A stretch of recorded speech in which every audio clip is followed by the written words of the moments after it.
Our Regenerate show has been around the world. We've been to the east and the west coasts of the United States, to vineyards, to regenerative farms on the east coast. We've been to Isabella's tree rewilding farm in southern England. But today we really are traveling. We're in Central Africa, on the border between Kenya and Tanzania, at the Maasai Center for Regenerative Pastoralism. This center was founded by Dalmas Tiampati, a Kenyan agriculturalist and philanthropist in 2015. And he is pioneering regenerative agriculture on the lands of the Maasai. Dalmas, you argue that cows are our way of life from the point of view of the Maasai community. Why are cows so central to your life, the life of your community? Thank you, Andrew. Cows are very important for the Maasai. One, for the reason that they are the central point in our culture. They are our source of livelihood. They are also the only branch of agriculture that can be used here. They are also important in biodiversity conservation. And we use cows in all our cultural activities and also for food. They provide milk, they provide meat, they provide hides, which we use for our beds.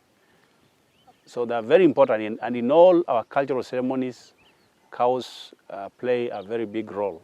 They are also used in reconciliation and in paying fines. So it's actually what revolves around a life of Maasai people. That's the most important thing. Cows are important, yeah. So, Dalmas, cows have both a real, an economic, and of course a symbolic value. They're central to your culture. I know that you founded your Maasai Center for Regenerative Pastoralism because of a crisis in agriculture, particularly when it came to cows. What has happened over the last 20 or 30 years in terms of the life of cows on the land of the Maasai in southern Kenya, on the border of Tanzania, in the Great Rift Valley? As a Maasai people, we have been going through a lot to survive, because we have faced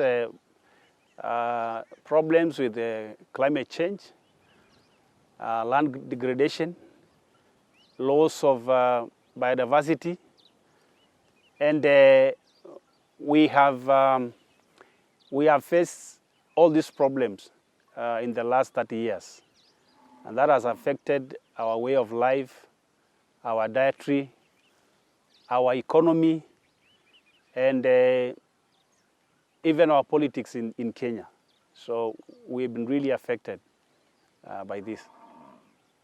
Dalmas, I know you have a rather sad story of how you discovered this crisis, this desertification of the land, the loss of vegetation and grass, soil degradation, diminishing water resources. How did you personally wake up to this crisis? I know you had planned to actually leave the village and live in Nairobi. You'd been at the university, but the agricultural crisis on the land of your forefathers brought you back. Is that fair? Oh, yeah. What happened is that around 2005, we faced a very, very bad drought here. We lost a considerable number of our livestock. And again, in 2009, the same thing happened, now at a bigger level, a catastrophic level, because we lost actually 80% of our animals. And when that happened, I had a job. I grew up in this village. I went to a local primary school here. Then I went to Nairobi for high school, and I joined Moi University later on for my bachelor's degree and a master's degree. And I was working at Maasai Mara University in Narok. And since I was the only one who had a source of income in terms of employment, so many people were coming to me because they were devastated. They didn't know what to do. They didn't have food. And you can actually see many women coming here in the morning just to ask me for some cash for food for their children. And this really hit me hard, and I had to think of a way to help our people.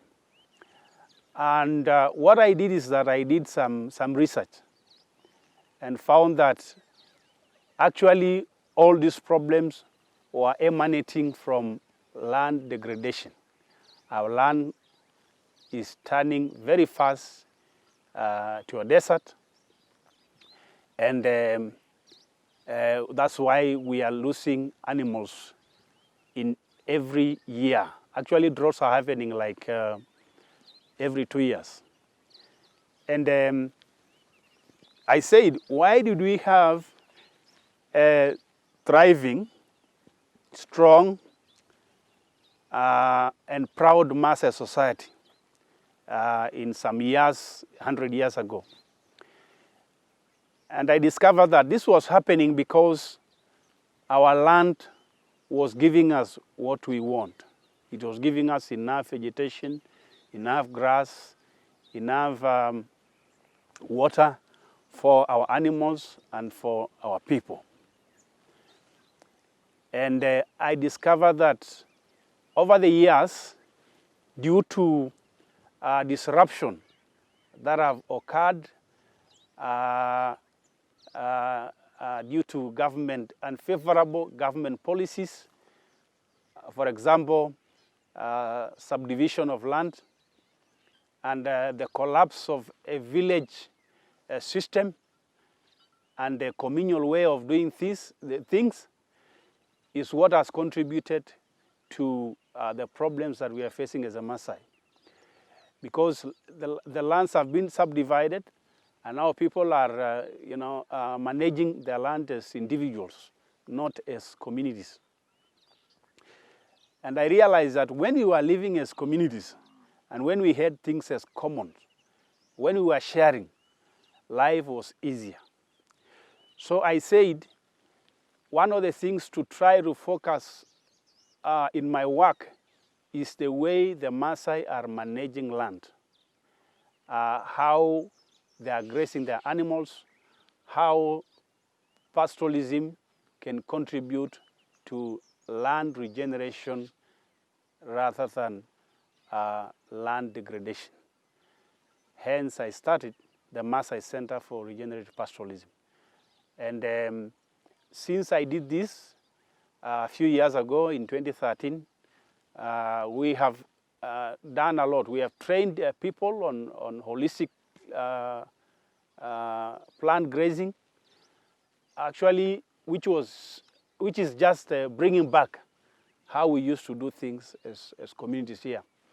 I have also fought very hard to try to collapse this system of individualization of land, where people are thinking about themselves, not thinking about others, not thinking about their neighbors, not thinking about their clans, their fellow Kenyans or Maasai. And I'm trying to bring a system where people think about their neighbors, think about others, not only themselves, and to try to see land as a communal resource for all of us as a Maasai people. Because if I can have a little grass in my parcel here, and the other people in other areas don't have grass, then they will invade me, and this will bring conflicts and instability. So we have done trainings on holistic plant grazing, and that's what we have done. Actually, there is something I want to explain, is that while I was trying to, to research and try to discover what was happening, I stumbled upon Alan Savory video. Yes, I know this was, you stumbled upon a TED talk. Is that right, Dalmas? It was quite a remarkable story that Alan Savory, one of the pioneers of regenerative farming, introduced the idea of this new form of agriculture too. Is that fair? Yes. So I saw Alan Savory TED Talk around 2015, 2016, around there. It was actually aired on a television called K24 here in Kenya. And he was talking about cows as a solution. And I listened very carefully, and I said, this is what I'm going to do. All that I've been thinking about, the solution is here. And holistic plant grazing or holistic management is quite compatible to the Maasai way of life. Because it talks about us coming up with a holistic context as a community, and thinking the best way we can see our communities tomorrow, and thinking about managing the land, managing livestock, and managing our people. So it has really been a blessing to us here. So what I did is that I contacted Alan. I wrote an email to him, which he later referred me to the Mara, the hub here in Kenya, and I took some people, leaders in our communities, to go for a training, and they were trained, and we came back here. You went to Zimbabwe to his farm. Is that correct? Yes. Yes, so the first one I did is I went to the hub here in Kenya, and then last year I went to Zimbabwe to Dibangombe, Alan Savory's ranch, just to see firsthand what holistic management is all about. And seeing is believing. I was able to see, the land that 10 years ago was just very sandy, rocky, with no grass, bare land. And I saw that the grass that are taller than me, as tall as I am as a Maasai person, I saw very nice grass. So I was able to see, and I came back with a story that we are able to do this in Maasai land. And yeah, so that's what I'm doing now. I am actually now focusing on 3 villages. I have animals here in my village here. I have a small herd of about 40 cows and here, and I have another 106 cows at a village called Orimirimi, at a place called Meto, just at the border of Kenya and Tanzania. And I'm happy. When I went to that village, people didn't know how to work as communities, and I'm happy that they have been able to work as communities, and they have managed to, to regenerate their land very, very well. So, yeah, so I'm happy of the progress that I have been able to achieve. Dalmas, could you explain in a little more detail what holistic planned grazing involves? What did you do to your land to change it? What does it mean? How much work and investment is required? Well, holistic planned grazing is a framework which was brought about by Alan Savory, and the goodness is that they use cows to mimic nature and to help in land restoration So basically what we are doing here is that we have about 600 and 37 acres of land that I'm leasing from community members here.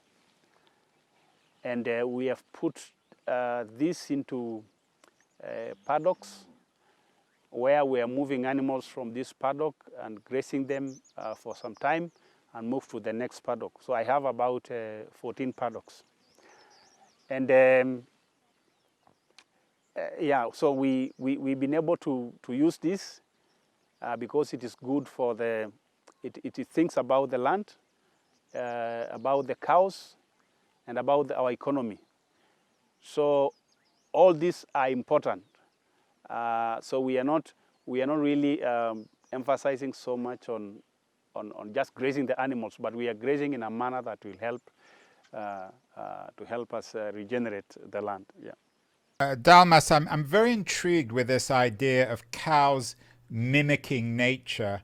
Are you suggesting then that cows are enabling nature to return to your land? Is that what you're trying to do? Yeah, exactly. Yeah. And how does that work? Is it through eating of the soil, of particular behavior of the cows? What is actually required in this mimicking of nature? Yeah, basically is that the animals graze, and we don't allow them to overgraze, so that we move them from grazing in one place for some time, and then they move to another paddock. And as they move, they will, we'll have cow dung, which will help us to regenerate the land. Yeah. So yeah. So this is what you call traditional pastoralism, and this is one of the techniques that's been pioneered by Alan Savory. Is that fair? Yeah, it's fair. It's basically the way we used to do as a Maasai. What we used to do is that we didn't have, some years ago, I think maybe 60 years ago or so, we didn't have permanent homes. So we used to stay in one village and graze our animals maybe for some 7 months, and then move to another place. So that's what we used to do. But right now, because we are now sort of in either semi-permanent or permanent settlements, we have to think about using the land in a manner that will help us. Yeah. You've said, Dalmas, in speeches and on your website that land is everything. Do the cows enable you to reestablish your ancestral relationship with the land? Exactly, they do, because if I talk about my own journey, is that when we were going through these problems some years ago, I felt that I was actually really disturbed. I could not, do anything. And when I came here, I am able actually to live peacefully and be happy when I see that the animals are helping us to restore the land. Yeah. What about the outside world, Dalmas? Do we also need to reform industrial policy elsewhere? Is it enough to just develop holistic planned grazing, or is there a need also to change the global policy on global warming? Yeah, I think it's important to think about holistic management when we are thinking about regeneration of the world's grasslands. This is because you don't need much. If you are using animals to help in restoring the land, it does not cost much. You just need to have those animals and to have the holistic plant grazing in place, and it will help us to cover much bigger areas than using tractors, than using machines, than using that. The other thing I want to mention is that we have to think also of how we can, raise our livestock, like stopping industrial farming, where I see people, animals are put in one big yard and they are killed mercilessly. And so I think the best way to go is pastoralism. I'm happy with the people doing ranching and all that, but I speak in my point of view as a Maasai person. So I don't know if that will be relevant to. Are you close to a place called Cuckoo in Kenya, Dalmas? I know that one organization, Just Digit, has brought vegetation back to previously barren landscape by digging more than 99,000 semicircular holes in Cuckoo. This restoration of nature then is being carried out in other places in Kenya as well. Is this a national movement? No, I've heard about. I saw this Digit on video. I think on YouTube, of somebody explaining that they are doing it at Cuckoo Ranch. It's actually some 50 kilometers away from here. They are closer to Amboseli National Park, and I don't think it is not happening here. I'm not criticizing, but I'm saying is that what I'm saying is that it's much easier to do with cows. However, if there are other areas that require something like that technology of Digit, then I think it's also good, but it's not happening here. How do you think your ancestors, I know your grandfather may still be around, but how do you think your ancestors would respond to what you're doing? I know my great-grandfather, who is not with us here, is happy of what I'm doing. Because for us, as a Maasai people, all of us as men, we are commanded to take care of our cows and to take care of the land and to take care of our communities. So I know wherever my great-grandfather is happy about what I'm doing, because I've come back to try and help our people, to help in taking care of the land, the animals, and themselves. Yeah. My understanding, Dalmas, is that what you're doing is essential to protect Maasai culture. That what you're doing is making sure that your culture can exist in the early part of the 21st century. Is that fair? Yes. What I'm doing is actually more or less cultural preservation and conservation. Because, as I mentioned earlier, our culture revolves around,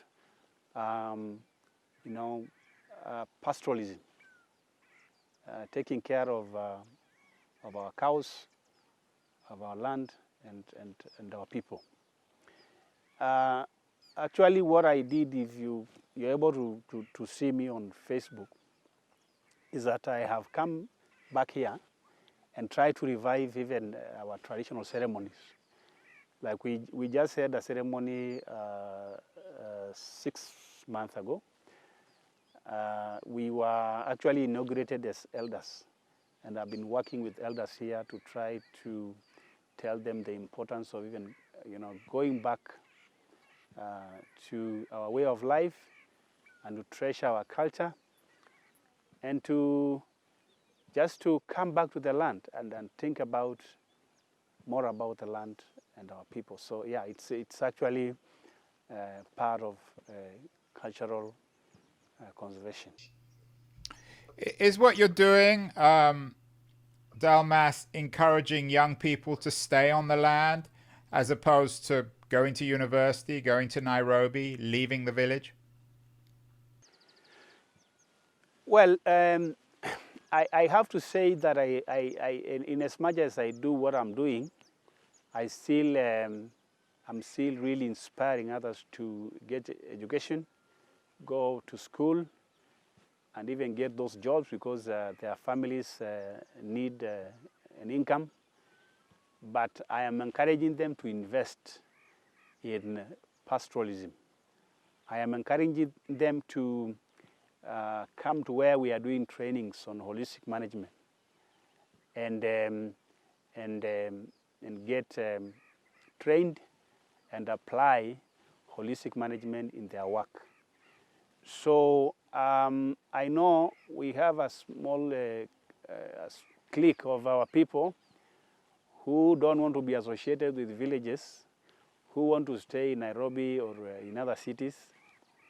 But the most important thing is to come back here and even encourage old people whom some people want to leave them in villages just to wallow in poverty and despair.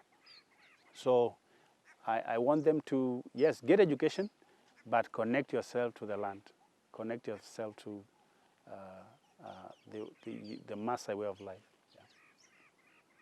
Dalmas, what do you think Western farmers, farmers in the United Kingdom, the United States, and Europe, Western Europe, what can they learn from what you're doing? How are you pioneering regenerative farming? Well, I'm learning a lot from good people. There are people doing very good regenerative agriculture. I can mention some of them that I've seen on videos here. Joe Salatin, Gabe Brown, and a few other ranchers. Yeah, we Joel Salatin is someone we've interviewed for our series. He's quite an eccentric farmer, but I assume the learning is both ways. You learn from Joel, and he learns from you. Is that fair? Exactly. I'm learning from them. What I do is that I try to, learn what they are doing there. Of course, somehow it's difficult sometimes to apply what they are doing there here because of one is the kind of machinery they have there. I mean, in terms of the farm machinery, which we don't have here. Also, their land seems to be, in good condition, and this is semi-arid land. And also the investment they put on their land. Of course, we don't have that here. But I learn a lot. I admire what they are doing, and I also hope that there is much we can give people in the Western world. So it's a hybrid of the Western science, the Western way of doing things, and our traditional system. What I don't like there is the application of chemicals on farms and crops, and using fertilizers and things like that, because it is very destructive to nature and to the soil. So, and if you see we don't have all those things here. We don't have fertilizers, we don't have these chemicals. Yeah, so, that is the only discouraging thing. How is holistic planned grazing, how is it changing the nature of the product from the cow, whether it's milk or meat? Does it make cows much healthier? Does it make their milk or their meat more delicious, more nutritious? What happened is that one of the things that I've brought actually in what I'm doing is the commercial aspect of doing pastoralism. Because there before it was just, we were just doing for cultural prestige. I mean, we didn't have any meaning as to why we were owning animals or as to why we were keeping cows. But right now, I'm doing it with a goal that I want to get some ethical profit, and that will improve my way of living. So I am really seeing a big difference. In the other hand, which I don't have here, I mean, which are in the other village, I am keeping, I'm fattening steers, which are basically for business. So I buy steers at $300, and I fatten for a period of between 1 year or 1 year, six months, and I sell them at a profit, actually like 120%. And this has really helped me. And the other people also who are doing the same, they are learning from what I'm doing. So we have seen improvement. The herd I have here is there are cows that gave birth recently, and yeah, so it is really important for our animals in terms of health, and for the soil in terms of also the health of. Dalmas, is when the meat is sold in stores in Kenya, is it sold as being farmed regeneratively? Is it sold as organic, or is it sold like any other meat? Well, we have not yet branded our products in terms of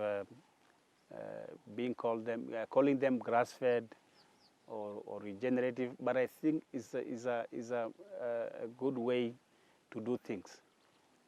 Maybe as I'm looking for funds to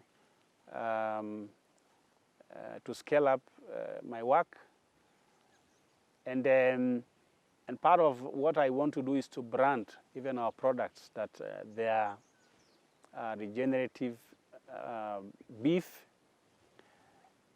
so that we can get a market. Because again, in Kenya, we have some people who have introduced some way of raising beef. Others are now feeding animals on cabbages and kales and some other things which I don't think is the best way to go. Because again, this country is having a deficit of food, and if we end up taking a route of even trying to feed animals, we might not have.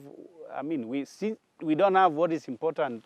I mean, what is required to feed the population, and if we tell the Maasai to feed animals, yes, we do feed animals in dire situations, but the way to go is just to try to manage grazing properly, so that we can have a good beef. So we want to go that way. I know there are other people who are doing maybe organic chicken or something like that, but in the beef sector we've not seen this. But again, the people who come to buy animals in our local markets, we have a market at a place called Bisil, and they just come and they're able to spot healthy grass-fed animals.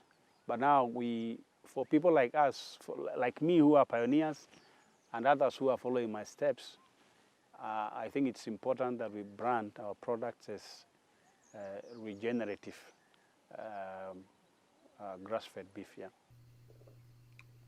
That's a wonderfully exciting prospect, the notion of a regenerative brand. Finally, Dalmas, I'm sorry I can't be there with you, but the Regenerate show certainly appreciates your hospitality in inviting us onto your land.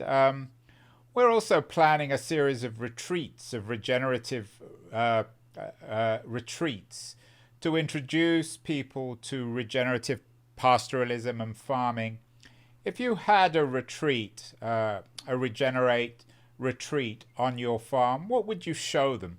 What would you be most proud of?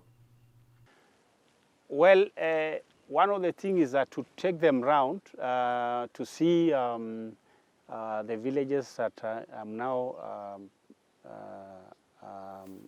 leasing land for my activities, and to help in restoration. So I'll be happy to have them visit there, and to herd animals, and to stay with herders, and you know, to immerse themselves into our culture, our way of life, to visit the Maasai ceremonies in places where we'll have these ceremonies, and to learn about the Maasai culture, and yeah, and our way of doing things, and even to see wildlife in some places, because there are some places where their land is getting restored, and animals are coming back. Yeah, so yeah, and just to be in these beautiful countries, in the landscapes, and yeah.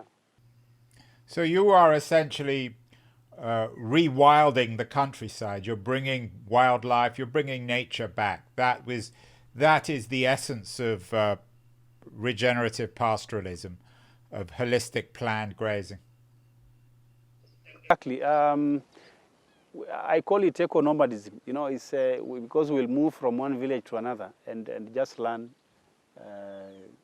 You know, yeah, exactly. Just like what we're calling rewilding. And there is a business plan that I've put forth that contain a component on ecotourism. So part of that is basically to connect ecotourism, you know, to our culture, to our to pastoralism, and yeah. So it's rewilding is yeah. I think I support that idea.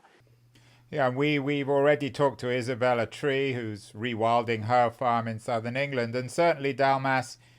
When we start our Regenerate retreats, we would love to have one on your farm and understand more about what you're doing, and understand, of course, Maasai culture. I want to thank you so much for your hospitality and time, and I want to congratulate you on what you're doing. I think it's enormously important, obviously from the point of view of your own community, but from the point of view of the regenerative agricultural community around the world. I want to give you many, many thanks and much luck with your future endeavors.